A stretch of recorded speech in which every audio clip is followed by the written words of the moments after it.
السلام علیکم ورحمۃ اللہ وبرکاتہ۔ بسم اللہ الرحمن الرحیم والصلاة والسلام علی رسولہ الکریم، اما بعد۔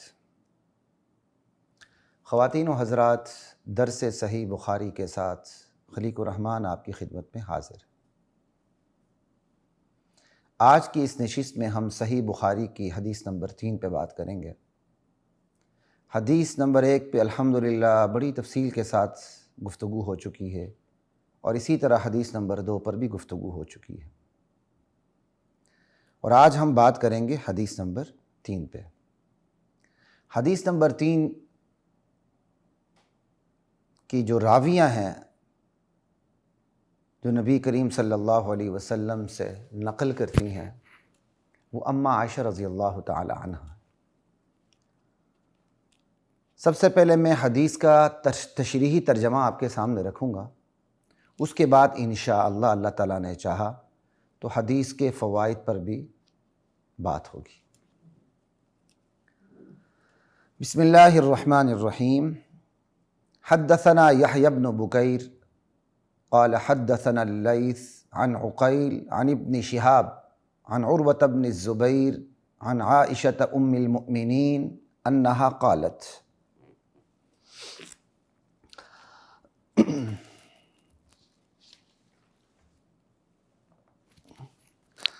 اول ما بدأ به رسول اللہ صلی اللہ علیہ وسلم من الوحی الرؤیا الصالحة فی النوم۔ اما عائشہ رضی اللہ تعالی عنہا سے روایت ہے، ام المؤمنین عائشہ رضی اللہ تعالی عنہا سے روایت ہے، فرماتی ہیں کہ اول ما بدأ به رسول اللہ صلی اللہ علیہ وسلم من الوحی، اولین وحی جس سے رسول اللہ کا آغاز ہوا، جس سے رسول اللہ کی ابتدا کی گئی، یہ لفظی ترجمہ آپ کے سامنے رکھ رہا ہوں۔ اولین وحی، یہ ماں چونکہ اس کا بیانیہ من بیانیہ کے ساتھ اس کا بیان بعد میں آ رہا ہے، الوحی، اس لیے میں ماں کے ساتھ ہی اس کا ترجمہ کر رہا ہوں جو ہمارے استادوں نے ہمیں سکھایا تھا ترجمے کا انداز۔ اولین وحی آغاز کیا گیا جس کے ساتھ رسول اللہ کا، کیا مطلب؟ وہ اولین وحی جو رسول کریم صلی اللہ علیہ وسلم پہ ابتداءً نازل ہوئی، وہ کیا تھی؟ الرؤیا الصالحہ فی النوم، نیند کی حالت میں دکھائے جانے والے سچے سچے پاکیزہ اور واضح خوشگوار خواب تھے۔ الرؤیا الصالحہ فی النوم۔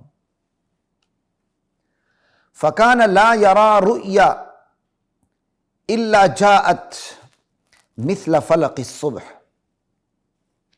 آپ جو خواب بھی نیند میں دیکھتے، آپ نیند میں جو خواب بھی دیکھتے،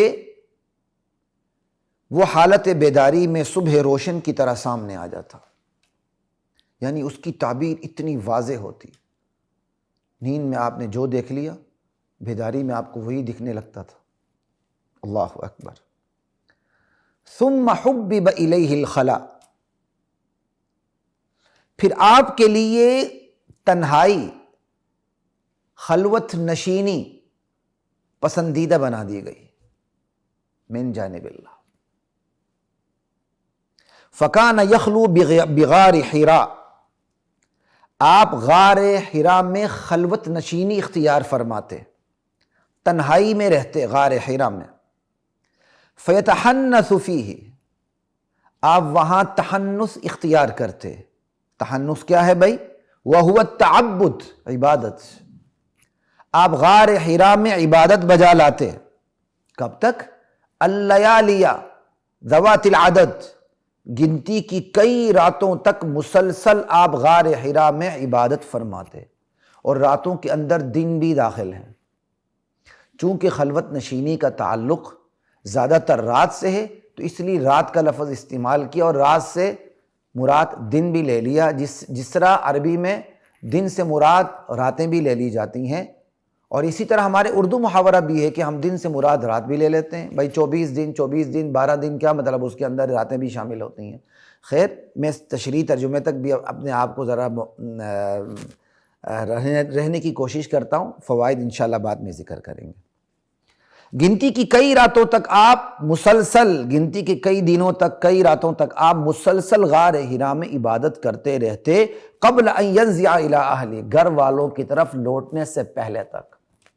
یعنی ابھی گھر والوں کی طرف لوٹتے نا، غار حرا میں مسلسل کئی دن کئی راتیں آپ عبادت کرتے، جب گھر والوں کی طرف اشتیاق بڑھ جاتا، خوب بڑھ جاتا، پھر آپ گھر تشریف لاتے۔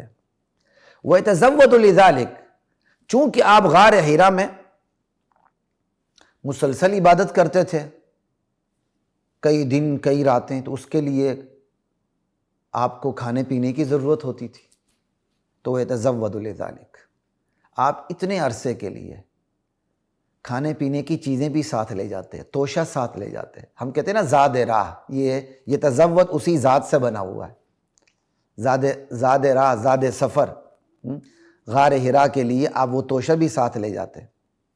ثم یرجع الی خدیجہ، پھر آپ اپنی اہلیہ رفیق حیات اما خدیجہ کی طرف لوٹتے، فیتزود لمثلھا، پھر اتنی ہی راتوں کے لیے آپ مزید توشہ لے آتے۔ اللہ اکبر، یعنی اتنے ہی دنوں کے لیے، اتنے ہی عرصے کے لیے آپ کھانے پینے کی چیزیں لے آتے۔ حتی جاءہ الحق، یہ سلسلہ جاری رہا، آپ کئی دن کئی راتوں کے لیے توشہ لے آتے، غار حرا میں آپ تشریف رکھتے، دن رات عبادات کے اندر مصروف رہتے۔ جب گھر والوں کی طرف اشتیاق بڑھ جاتا تو اپنی رفیق حیات کی زیارت بھی کر لیتے، اپنے گھر والوں کی زیارت بھی کر لیتے، اور پھر دوبارہ توشہ لے کر پھر غار حرا میں خلوت نشینی اختیار فرماتے۔ یہ سلسلہ جاری رہا حتی جاءہ الحق، یہاں تک کہ آپ کے پاس حق آ گیا۔ حق کیا؟ وحی آ گئی۔ وَهُوَ فِي غار حرا، جبکہ آپ غار حرا میں ہی تھے، یعنی غار حرا میں تھے، وحی آ گئی۔ اب اس کی تفصیل بیان ہو رہی ہے۔ فَجَاءَهُ الْمَلَكُ، آپ کے پاس فرشتہ آیا، یعنی جبریل امین۔ فقال، اس فرشتے نے کہا، اقرأ، پڑھیے۔ قال، آپ نے فرمایا، ما انا بقارئ، مجھ سے پڑھا نہیں جاتا۔ میں یہاں یہ ترجمہ نہیں کر رہا کہ میں پڑھا ہوا نہیں، یہ بڑی کمزور بات ہے، انشاءاللہ جب ہم فوائد بیان کریں گے تو اس پہ یہ بات کریں گے۔ تو یہاں میں کہہ رہا ہوں مجھ سے پڑھا نہیں جاتا، یہ میں سمجھانے کے لیے کہہ رہا ہوں تاکہ بات واضح ہو جائے، ورنہ اس کا ترجمہ یہ بھی صحیح ہے کہ میں پڑھ نہیں سکتا، لیکن چونکہ میں پڑھ نہیں سکتا سے اردو میں یہ مفہوم بھی لیا جاتا ہے کہ پڑھنا نہیں آتا۔ ٹھیک ہے، میں بول نہیں سکتا، مجھے پڑھنا نہیں آتا، ٹھیک ہے، تو میں یہ مطلب لینا نہیں چاہ رہا۔ اس کے حدیث کے فوائد چونکہ بعد میں بیان ہوں گے تو صرف تشریح ترجمہ کر رہا ہوں آپ کے سامنے۔ ما انا بقارئ، میں پڑھ نہیں سکتا، کیا مطلب؟ مجھ سے پڑھا نہیں جا رہا، مجھ میں پڑھنے کی ہمت نہیں، مجھ میں پڑھنے کی سکت نہیں۔ ما انا بقارئ، ما انا بقارئ۔ قال، آپ صلی اللہ علیہ وسلم ارشاد فرماتے ہیں، فأخذنی، فرشتے نے مجھے پکڑا، فغطنی، مجھے بھینچا، دبوچا، دبایا، اور اس قدر دبایا، حتی بلغ منی الجہد، حتی بلغ منی الجہد، دونوں ہیں، مجھے اس قدر دبایا کہ میری برداشت کی انتہا ہو گئی، مشقت کی انتہا ہو گئی، میری طاقت جواب دینے لگی۔ ثم ارسلنی، پھر اس نے مجھے چھوڑ دیا۔ فقال، پھر اس نے مجھے کہا، اقرأ، پڑھیے۔ قلت، میں نے کہا، ما انا بقارئ، میں پڑھ نہیں سکتا، یعنی مجھ سے پڑھا نہیں جا رہا۔ قال، آپ ارشاد فرماتے ہیں، فأخذنی، اس نے مجھے پکڑ لیا،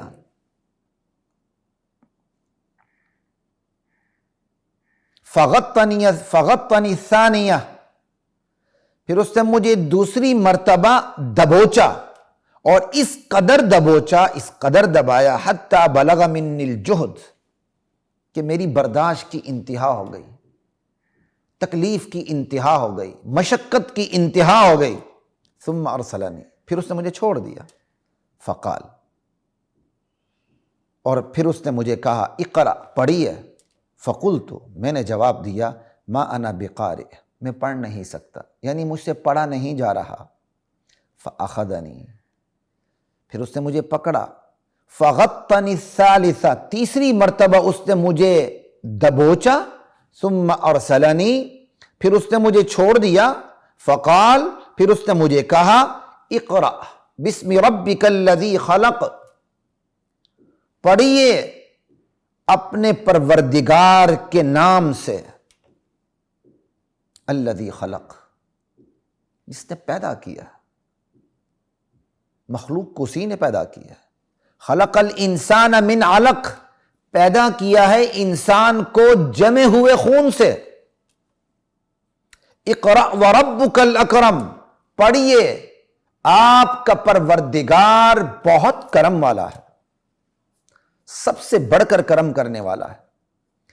فرجع بها رسول اللہ صلی اللہ علیہ وسلم یرجف فؤادہ، آپ صلی اللہ علیہ وسلم ان آیات کو لے کر گھر کی طرف لوٹے۔